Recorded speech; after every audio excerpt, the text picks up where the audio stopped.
Yes. Hello. I thought I would see Arkady on the screen as well. Uh, there you are. Hooray. Oh no, you're muted. We're starting with all the most stereotypical Of course we first are. things. Yes. Hi. Hello, how are you tonight? I am really good, and it's so nice to see you and so nice to be here.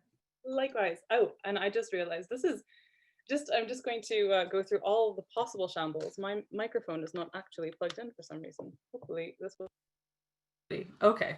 Sorry about that. So yes, I am so delighted to get to have a conversation with you. I feel like so often in our lives, in our sort of jet-setting, globe-trotting lives prior to this nightmare year, we've often said, I just wish we could just sit and talk for a very long time because we have so many interests in common, so many sort of shared experiences in odd ways as well, from academia to our concerns with like the themes that we write about and so on. So this has been like a treat that I have been saving for myself after all kinds of work to just kind of get to have a conversation with you. So I'm It's so the happy. same for me. Just absolutely delighted that we get to have a conversation, and actually delighted that we get to have it in public, Yes. because it's always a joy and deeply fun to talk with you and to get to, I don't know, show you off a bit, your brain. Look at my brilliant friend. Same. I am on record as saying, like, and slightly disturbingly on record as like, there is a short list of brains that I would love to sort of ritually consume in a metaphorical way. And that, like, yours I is very understand. much top of the list. So yeah, so we're supposed to be in conversation, right? And I mean, I figure some parameters of that are going to be mostly our books. And in as much as, our books are so many of our thoughts and feelings about things sort of sent out into the world. So do you mind if I just start by asking you, I don't know if I want to start by asking you if I just want to gush at you. So like I have often been saying that A Memory Called Empire was, like commonplaces like it was my favorite book that I read all of last year. It was, but those kinds of like, hyperbolic quality judgments don't really get at what I mean when I say that, which is I felt when I was reading it like I had been waiting for it for a very long time.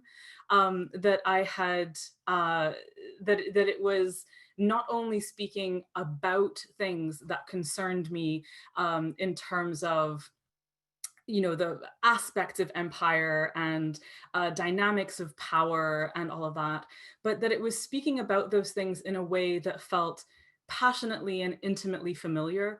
And so much of reading that book felt like I was hearing someone tell me in like this, rich, like musical prose, that all of the things that I thought, but more.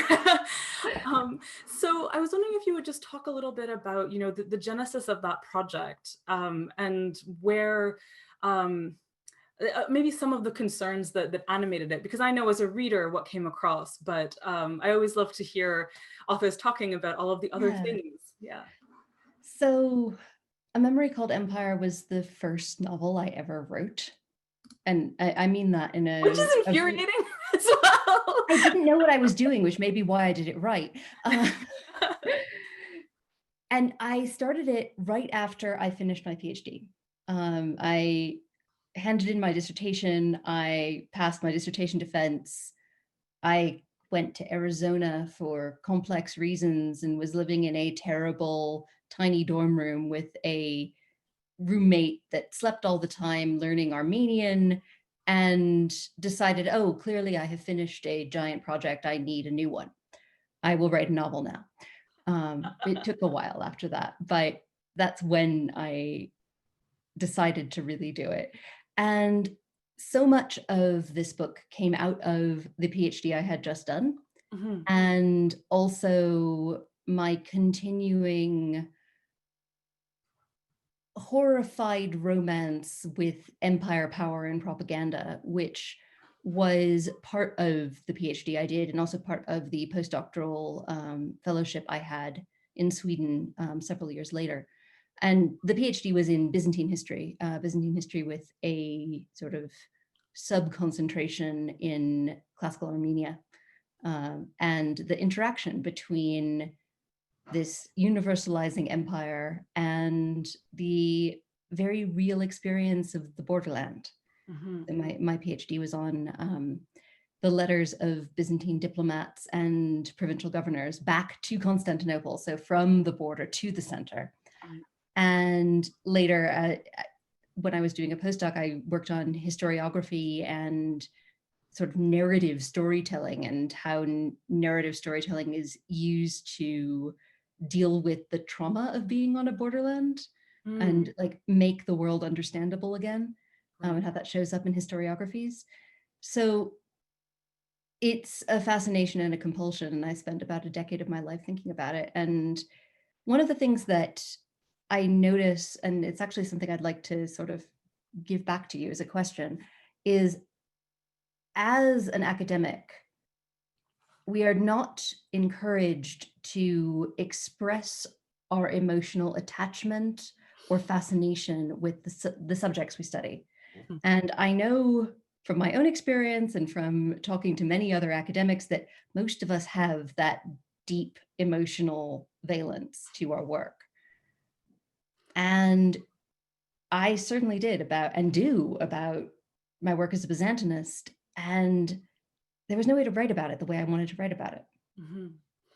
That is, yes, absolutely been my experience. And this is very odd, an odd thing, because I have been sort of taking stock of my own careers in the last couple of weeks in a way that I haven't for a while, because of job applications, as it happens, but because something that I have been thinking about a great deal is how much tension there has been for me between my scholarship and my creative writing. They sometimes, and I mean, I say tension, and tension doesn't have to be a negative thing, right? I mean, tension is what is necessary for a musical instrument to produce sound, right? I just realized as I was saying that this is, sorry, an odd thing to interject, but just realized that I dreamt I was detuning my harp, and but like it's a relevant metaphor here. Yeah, no, it is. If you have slack strings that don't produce sound, so tension is in a lot of ways like, if to really belabor this metaphor, if academia and creative writing are, parts of an instrument, then, what I do with them is the kind of music I'm trying to make. But they have sometimes also, so sometimes they have sort of shored each other up, in that I feel like my scholarship has introduced more rigor or scrutiny or questioning of the things that I'm trying to say in my fiction. And I think my scholarship has made me try to interrogate and resist narratives that are too easy, or too easy. I'm going to stay with that. So you like just word choice, that kind of scrutiny of Yeah. like, from how many facets can I look at this thing that I'm saying to make it mean what I mean? But it has definitely also, but my creative writing has also been sort of necessary to take some pressure off from the ways in which I engage with scholarship, because there is a lot of there's a lot of anxiety in the academy. It's almost fueled with anxiety that, Yes. weirdly, yeah, that writing, for me, I totally recognize that writing is a very anxious enterprise for many of us. But writing has not been that. Writing for me has been a kind of release, and almost like refuge from those concerns. And it's very hard. I recently had this incredible experience of, like a year ago, because I also, for my sins, I'm still doing a PhD, despite numerous world and life upheavals and so on. but I had this moment of saying to my supervisor, like she was trying to get me to consider a different thread of theory, specifically affect theory, actually. Mhm. And to kind of bring that to my work. And I remember that as she was talking about it, I was just like, wait, so am I allowed to talk about my feelings? And she just Yeah. looked at me like someone had taken me hostage, and she was like, what has been done to you? Who hurt you is almost very literally what my supervisor said to me. And I mean, yes, a previous bad grad experience is what had hurt me, but this feeling of like the academy is so hierarchical, requires so many permissions and negotiations and contingencies. Whereas writing, it can be the opposite of all of that. Writing can be where you pour yourself out and pour out the love that you have for the things that you are grinding yourself into paste studying in the first place. Yeah. The the way I couldn't help thinking about like almost every even personal experience that I had in the frame of this idea of who is telling this story and why, what is useful about this story, why are people trying to use narrative to preserve their own sense of cultural inevitability. Um, and I mean, talk about like terrible academic experiences. One of the things that I was consistently told was that I needed to write in a way that was less pretty. I know, me too. Yeah, A and it's horrible, like, how do you horrible not? former Because you need the supervisor language. was like, yeah, you need to But be less discursive. no, no, Discursive? no. Anyway, Um, less and pretty. so that's Why? why Why I do you wrote have this to be less book. pretty? It's because I needed to talk about these things. I needed to talk about them with the knife unsheathed a bit. Oh, I love that visual actually because that's actually something else that I love about the book is, I mean, to talk about something that is pretty as talking about a knife that's unsheathed, I think also unites a lot of our shared interests around like dangerous feminists, right? And just the fact that like pretty does not have to mean weak or fragile Inconsequential. or inconsequential. Yeah, exactly, flimsy. And absolutely that, I mean, I mean, I think I used that metaphor actually to like write about A Memory Called Empire, to say that like reading it felt like, you know, seeing gold etched onto a knife and stuff like that. Like everything is just, it's everything is sharp and reflective and glittering in that book. And also just, I mean, in the prose, but also in the way the characters interact with each other. There's a lot of really fantastic reading each other aggressively, right, going on in that book. It's the fun part for me. I mean, it's my favorite thing to write actually is conversations between very dangerous people who are threatening all sorts of violence, everything except for the physical. Exactly. And in some ways, I think too that that sort of approach makes the physical into a sort of a strata, you know, and a strata that is like perhaps the most obvious and therefore of least interest to these people. Um, so so you were saying something about narrative and about cities specifically, I think, like this. So one of the things in A Memory Called Empire is that you have, you know, the difference. So that distance between an empire and its borderlands is rendered in a planet at the center of an empire and a space station that has its own culture and that is being sort of slowly eaten Yes. by the encroaching empire. Um, and it made me think actually of there a couple of things. One, I know that you're one of your careers now is in city planning, and I was just remembering something that I read literally this morning. There's a brilliant writer named Helena Fitzgerald who writes a Substack newsletter called Grief Bacon, that I have been in love with for a couple of years. It went on pause. It has come back recently. I But have also subscribed to this recently, so I'm new to it, but it's amazing. oh my gosh. So the one that she sent literally today was about the experience of being in a city and surrounded by other people's windows into their homes and stuff. And she has this line in it that says, cities make us the audience far more than they make us the main character. And it made me think a lot of Texkalan and of that city specifically, of the idea that, you know, you're beckoned to a city by a desire to live a certain kind of story, right?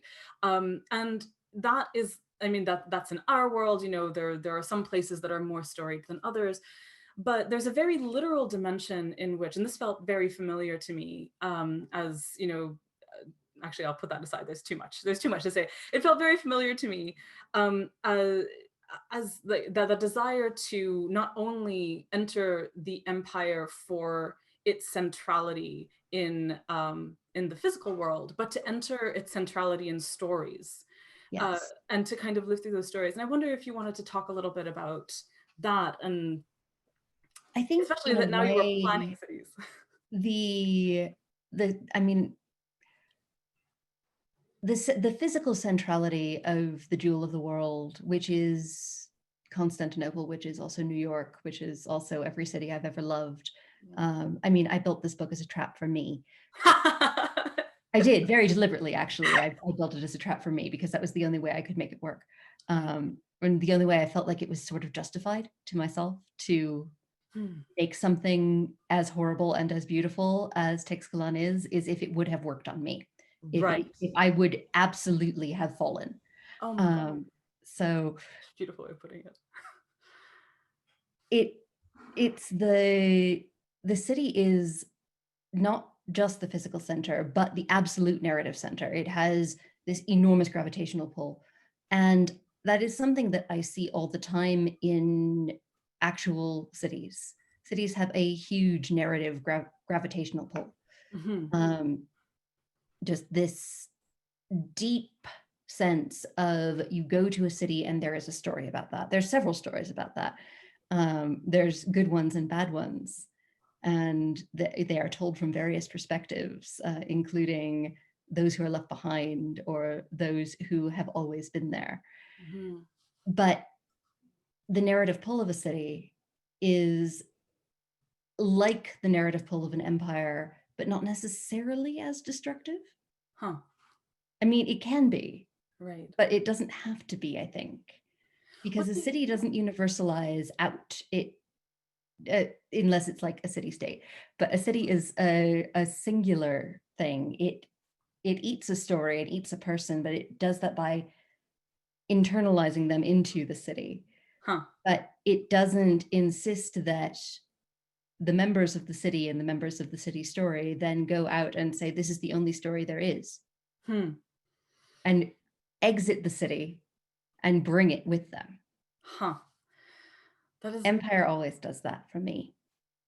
Empire says that if the world is not coterminous with the empire, that should be fixed. That's a really, really wonderful distinction. And I'm thinking about it in terms of, I guess it's a difficult distinction to kind of to manage, but I'm going to try, in that I'm thinking of the difference for me between the experience of London and the experience of New York.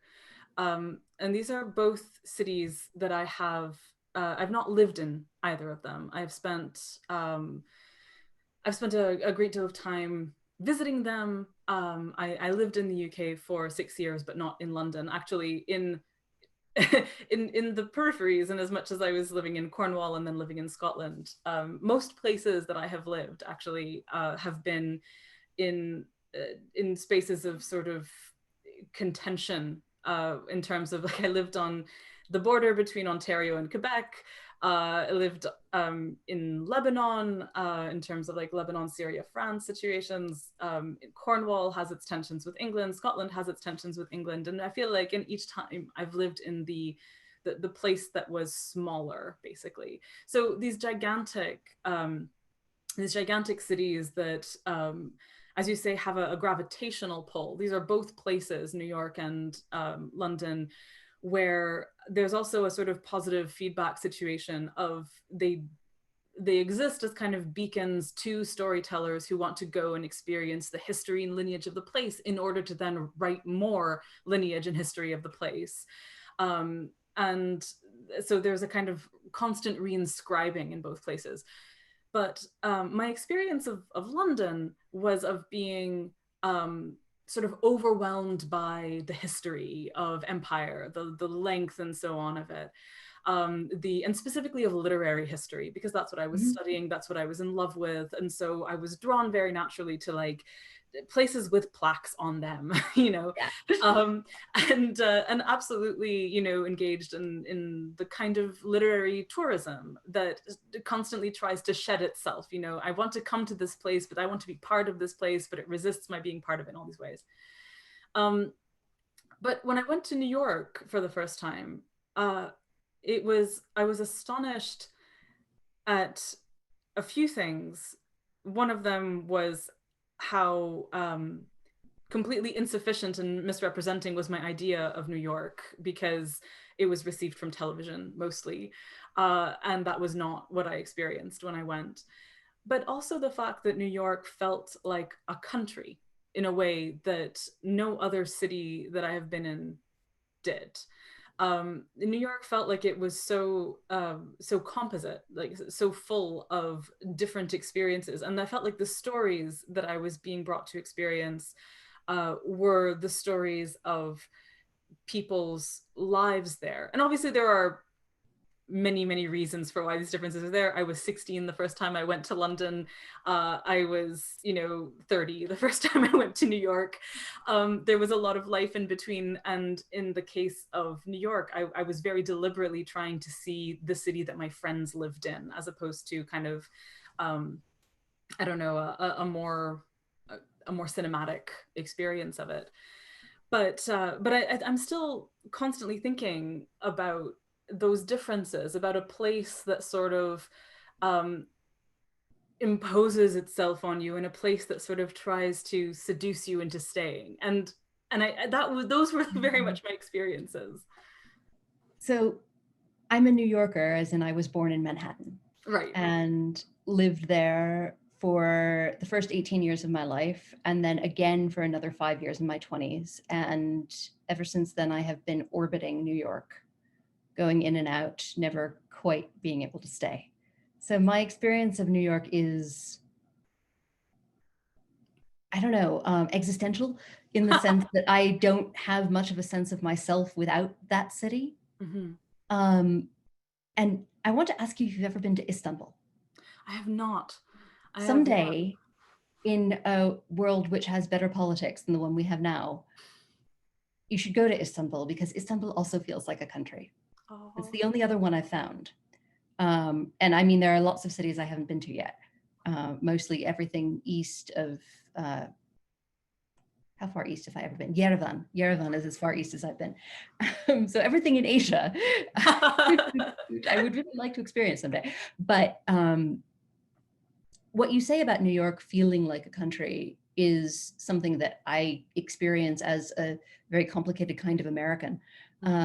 Being a New Yorker, being a Jew, being someone who has gone in and out of my city and the rest of the country over and over again to different places. Right. And the story of New York, the pull of it, and the counterpull, the endless "I've left New York" essays, "New York is dead," et cetera, et cetera. And I mean, that's a sort of inevitable counterpoint to anything that exerts that much pull, is that you have the not defensive, but almost victorious, "I got out. I didn't like it. I meant that I didn't like it, and I got out." I mean, to us who are sort of possessed by the city, it's always like, God, you think you wrote a whole essay about it. Really? You got out? Oh my gosh. I'm not being terribly nice at the moment. But my experience of London, and I came to London, I was there as a child with my family, but that I don't really count because I was too small. I was about 11 and a half and with my brother and my mom and dad, and it was neat, but whatever. I first came to London in my early 20s and experienced it as a place that had no interest in me whatsoever. Right. Which I kind of was angry about in my early 20s, Right. because I was used to cities that had some degree of interest in me, or that I could yell loud enough that they'd notice. Right. And London's too old. London don't care. Yeah. Someday I will write the story about walking under the Thames, the Greenwich tunnels. Oh yeah. I have a very good friend who lives in South London, and we used to walk that tunnel, and just it was unbelievably magic and creepy. And also, this city is so old. This city cares nothing for this brash American creature that I am.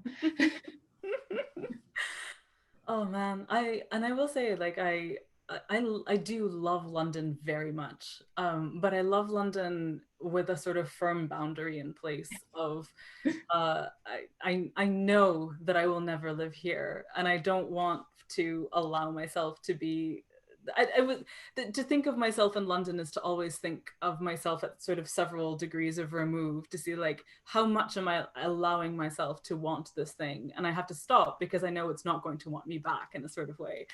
Whereas my experience of New York, and this felt like sort of magic. Like I mean, there were many magical aspects to especially the first visit, but with no coordination involved. Every person whose home I visited in New York greeted me with cakes and booze.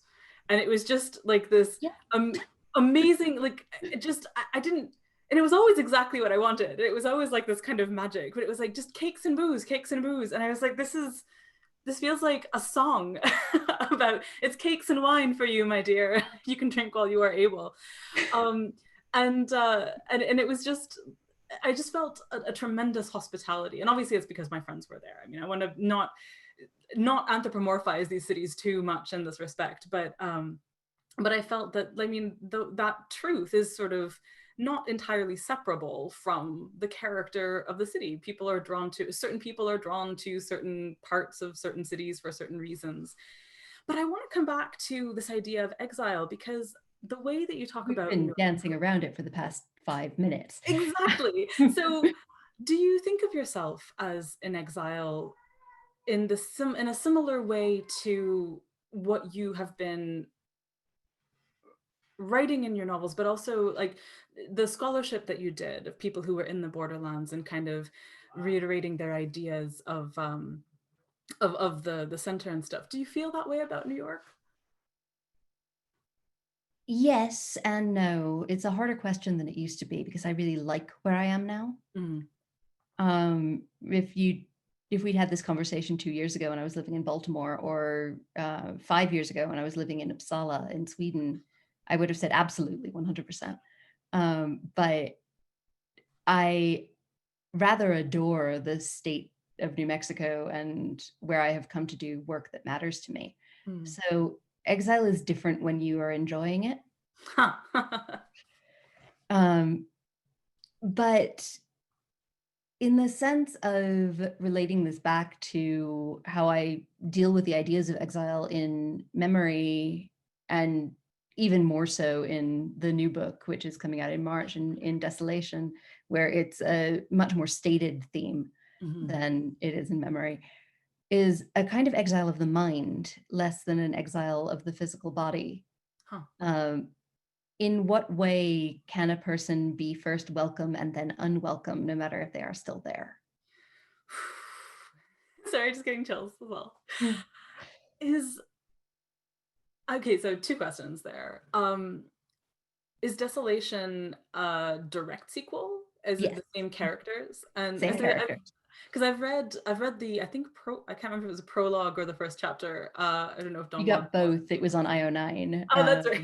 Yeah, so you got the prologue and the first scene of the first chapter. Yes, excellent. So, and I don't remember if Mahit was there. No, Nope. right. So can you tell us who the principal Yeah, I can characters tell are? you. So A Memory Called Empire had only one point of view, and that was very deliberate. Hmm. Um, if it hadn't been so very deliberate, I would have chosen otherwise because it made it very hard to write some of the information reveal. Like, Right, how on earth would I allow Mahit to know this? right. Um, so there are 4 points of view in A Desolation Called Peace. Mahit is one of them. The other 3 are one person you know already, 3 Seagrass. Yay. And one person you know a little bit, the Imperial Heir 8 Antidote, the Yes. 11-year-old. Well, he's 11 now. And that was deeply, deeply fun to write, writing a very alien little kid. And the 4th person, who is the person that first scene is from the point of view of, is the fleet captain 9 Hibiscus, who is essentially a general who is about to fight a very bad war. Mhm. And I wanted to do 4 points of view to get more angles on some of the central ideas that I was playing with in A Memory Called Empire. Questions about identity, questions about what are you willing to sacrifice for what? Mhm. And also, I wanted to try to wrap my head around some ethical questions that Mahit wouldn't think about Right, or would have an easy time deciding, right. and that I wanted to sort of push at a little bit. And those are about whether violence is a good solution for things that are horrific. Like, Mhm. is it a good idea to commit horrible violence to make something horrific stop? Right. Um, and also ideas about how to trust people and when and where, though Mickey thinks about that a lot. But sometimes I think I wrote the kid 8 Antidote as an exploration of how do you develop an ethic? Hmm. Like, when you are small, when you are new and smart and have too much power and not enough at the same time, which Right. I think happens to a lot of kids, actually, Yeah. more than we think. I think the experience of adolescence is exactly that, having too much power and not enough, and Yeah. always in the wrong places, it feels. Yes. That's amazing. So if you wrote A Memory Called Empire as a kind of deliberate trap for yourself, do you feel like you wrote this book as a kind of deliberate trap for anyone else? I try not to target books like that, except at me. It wouldn't be fair. Um, And ethics. and ethic. I have at least one sometimes. I don't know if A Desolation Called Peace is not a trap the same way that A Memory Called Empire was, because I already built the trap. The trap is Tix Kalan. This is an exploration. If anything, it's kind of an answer to a mutual friend of ours, Max Gladstone, who you wrote your amazing book with, This man. Yeah. Point Book, yes. Yeah. Um, and the fact that Max briefly made me understand Buddhist enlightenment in his most recent solo novel, Empress of Forever, which made me, I think, angry because I spent so long being like, this is a really bad idea. And then I got it. And then I had to write about getting it in a certain way. The very best kind of enlightenment, the one that Yeah. makes you I mean, angry. I proceeded to unget it again. Like, I'm not about to convert. But there was this moment about, okay, if we're talking about sacrifice, if we're talking about keeping some kind of self in the face of overwhelming narrative odds, what if we actually look at collectivity a little bit? Absolutely. So that's what I ended up really working with in this book. I love that. And I feel like the way that you're describing Desolation and its sort of relationship to A Memory Called Empire puts me in mind of Sofia Samatar's two novels and the ways in which I feel they relate to each other. I don't know if have you read A Stranger in Alondria? I haven't. I keep meaning to. Okay, it's amazing. I love it so much. And I would love for you to read it and talk to me about it for a number of reasons. A, because it's beautiful, but B, because it actually contains a very long trajectory in Sophia's life, in as much as she wrote, I think, like the first couple of chapters when she was one age, and then like 10 years later wrote the rest. And you can absolutely see that seam in the book. Ooh. But it is absolutely about the experience of being instructed in an empire that you have not visited, and then going to visit it and being confronted with the reality of it and those clashes. I I have think it to will read be this. catnip. But so she wrote that book, and it's very much from just one person's perspective, from the perspective of this young man, this pepper merchant named Jevik, who had an instructor who was in exile from Alondria, and then instructs him in its language and its literature, and then sends him off there in love with it to meet it for the first time. But her second book is called The Winged Histories, and it is from four perspectives. And it is four perspectives on Alondria. And it's from the perspective of a Yes. soldier, a scholar, um, a nomad at the borders of the empire, and oh dear, I have forgotten the fourth because it's been a long time and I'm terrible. But they're all women, is the main thing. They're all oh, one of them's, yes, the other one's a socialite within the empire. So you have these four extremely different women with extremely different lives, and you're getting their different perspectives, and they sometimes interact and they sometimes don't. But that dynamic of first writing your experience of complicated and difficult longing for the thing that you know it wants to destroy you, Yeah. and then to try and get outside of it in order to write about empire, write about those feelings from different angles that you're trying to yourself be outside of. I love seeing that as like, this is the first time that I thought, wait, that can be like a trajectory. There's a parallel there that I Yes. did not know about.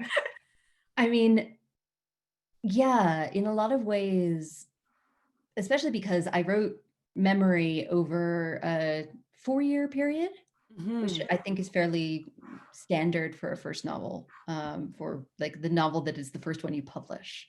Like Right. you have time to play with it. And I wrote about 10,000 words and didn't write anything for a year because I was teaching undergraduates for the first time, and that ate my life.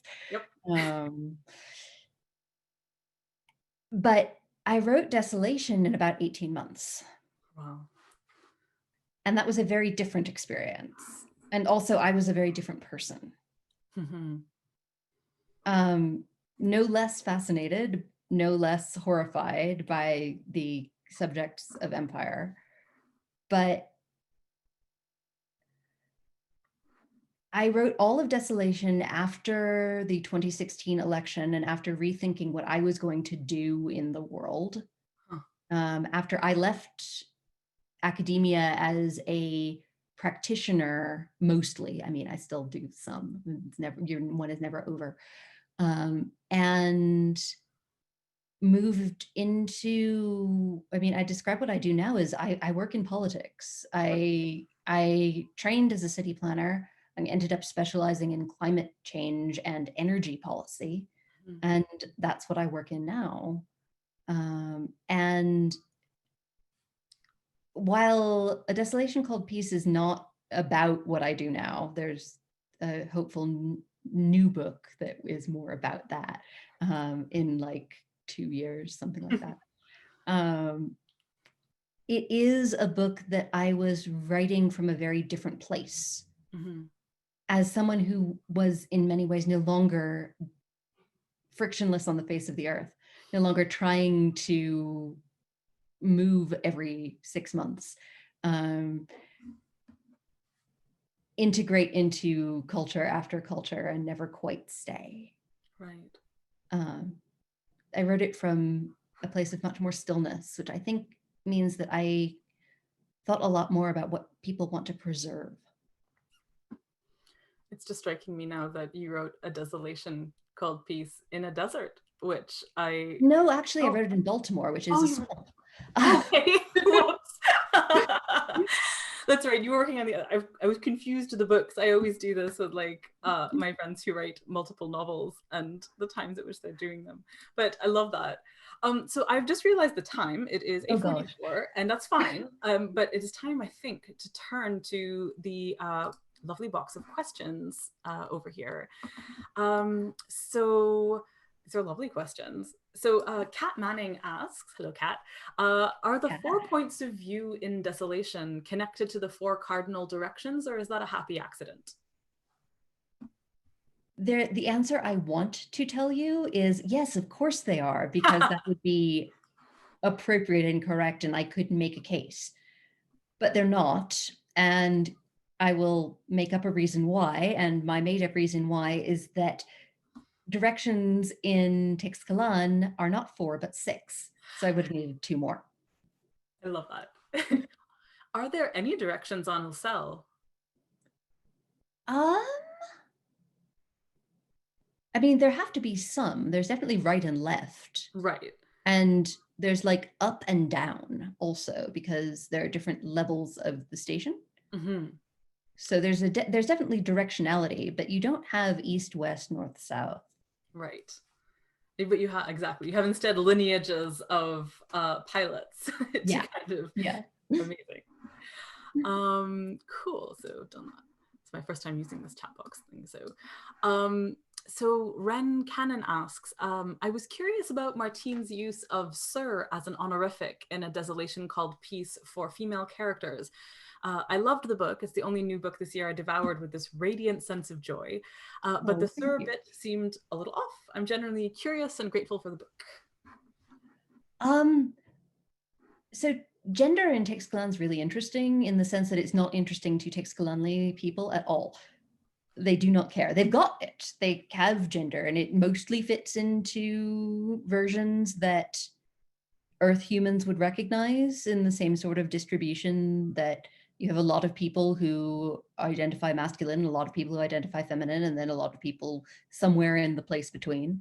Right. But Teixcalanlism do not care about gender very much, and it doesn't really show up in their politics or in their sort of sorting of people into jobs. So I really didn't want to differentiate between female and male characters in terms of honorifics.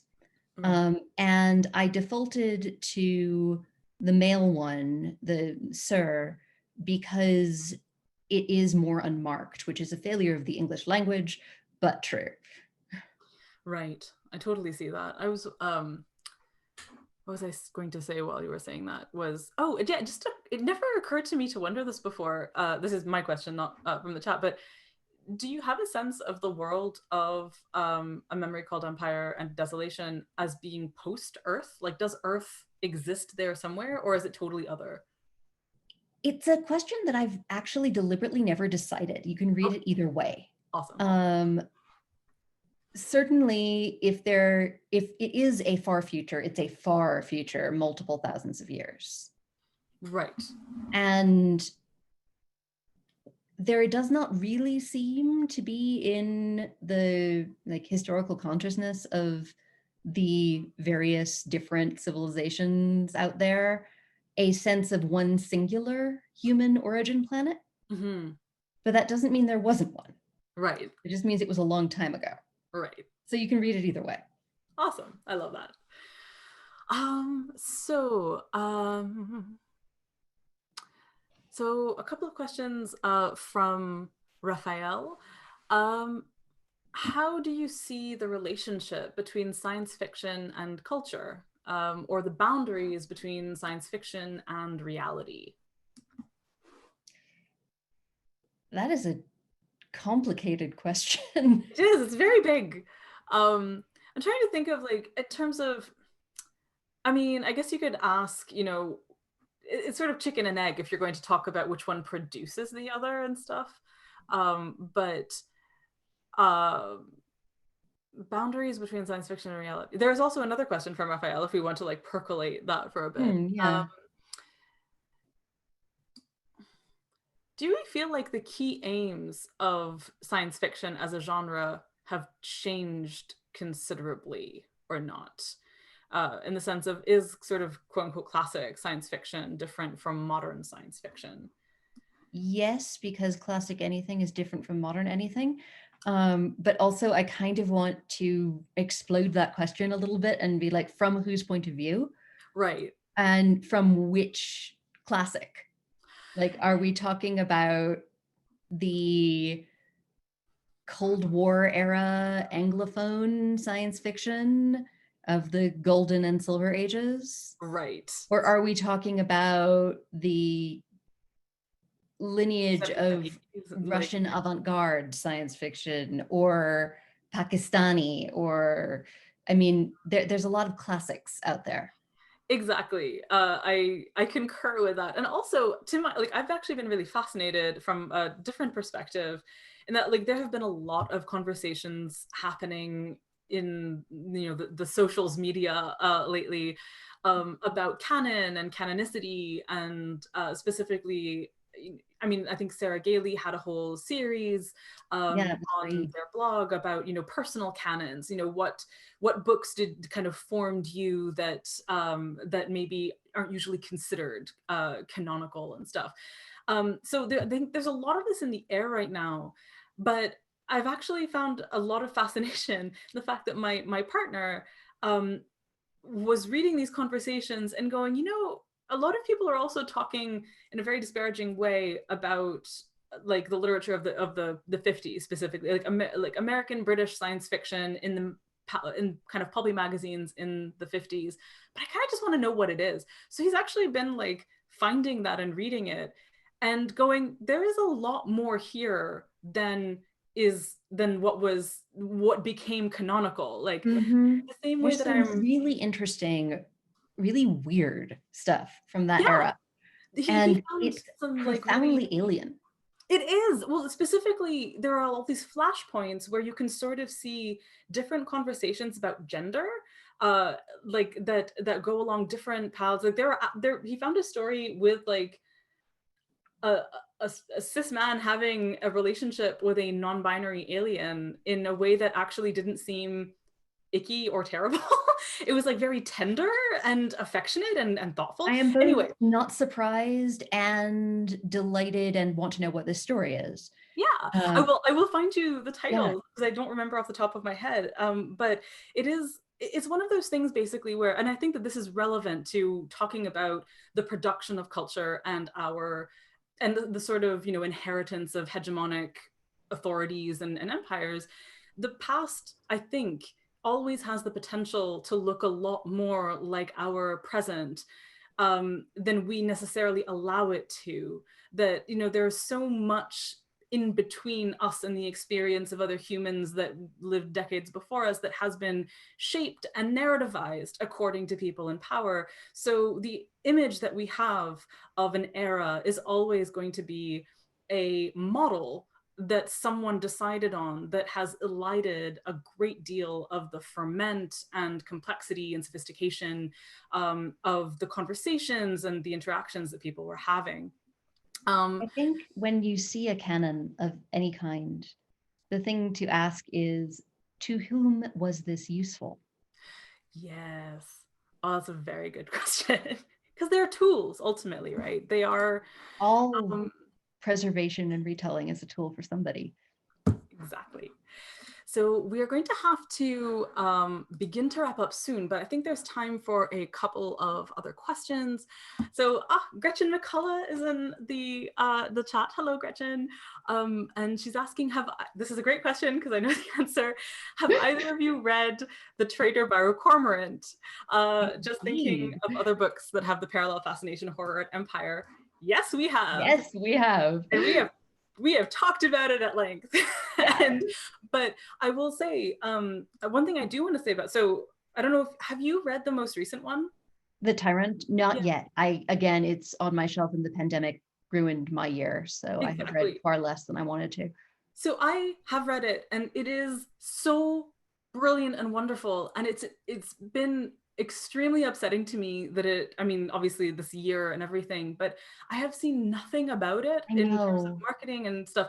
So the Trader Barrow Cormorant is absolutely, you know, I highly, highly recommend reading it. I loved that book very much.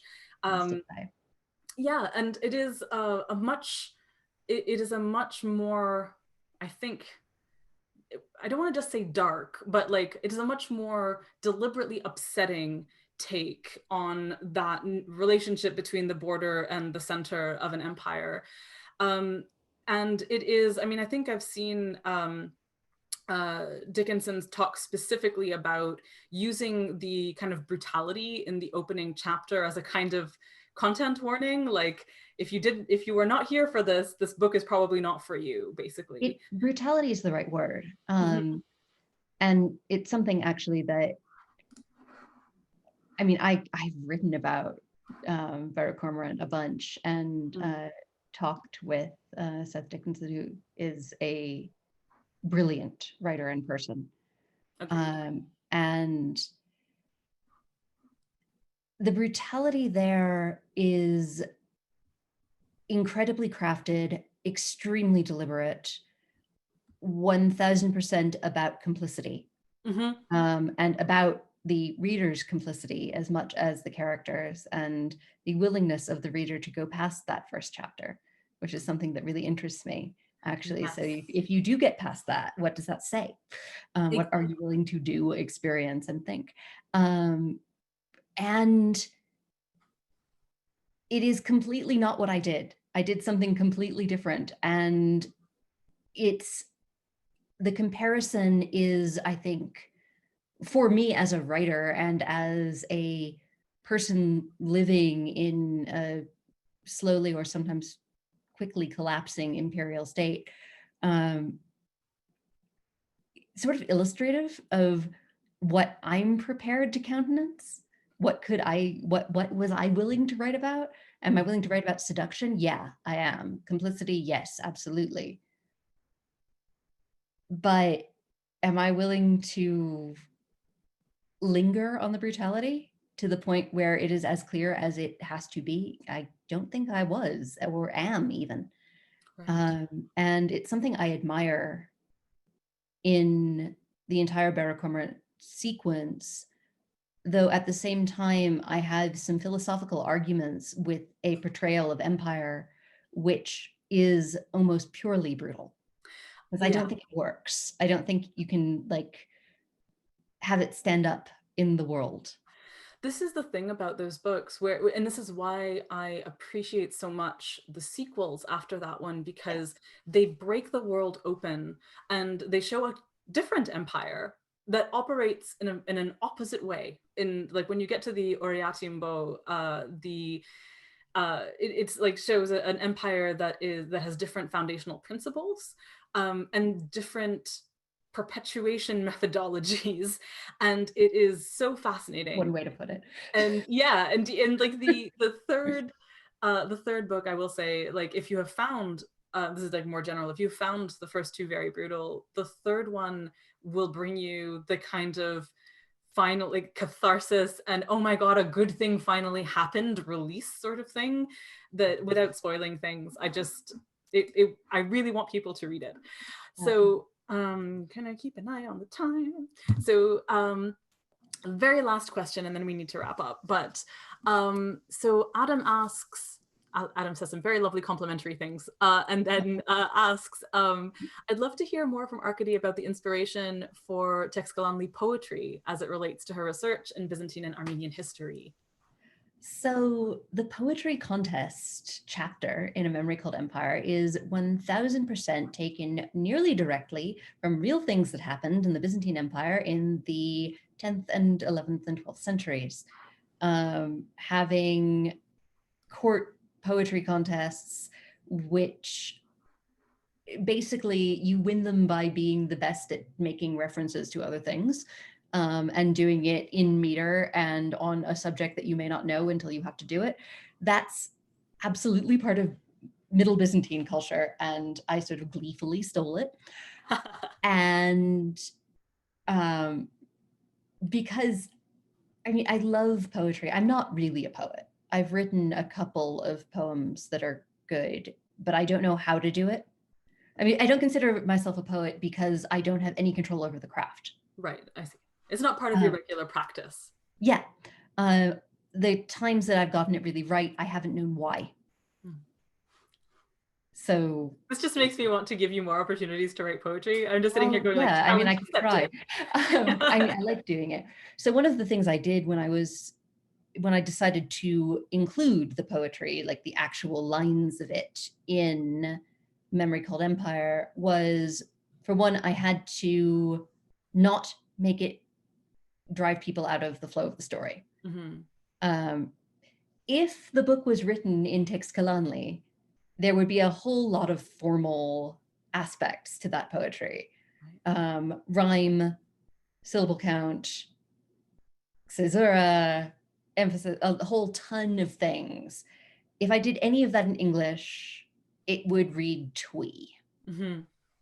I can write sonnets, I have done, and they are terrible. I'm really bad at meter poetry, in the sense that it just ends up sounding like doggerel no matter what. Right.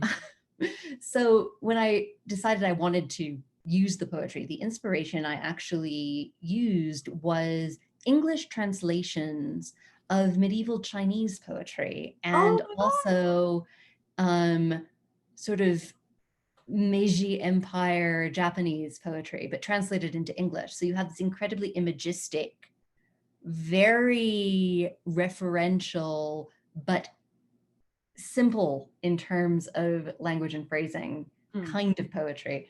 Translations of Kobayashi Issa were something I used a lot to build myself a vocabulary for this kind of thing. I love that so much, and what a fantastic strategy. And I think a good place to draw this to a close. Immediate sadness descends upon my heart. I know. But it is, I think, the end. So I just want to say thank you so much to everyone who attended this. Thank you so much for joining us tonight. I see there were 86 people here. So, there were briefly 101 people here. Oh gosh, I didn't even. I know, right? Amazing. Thank you all. So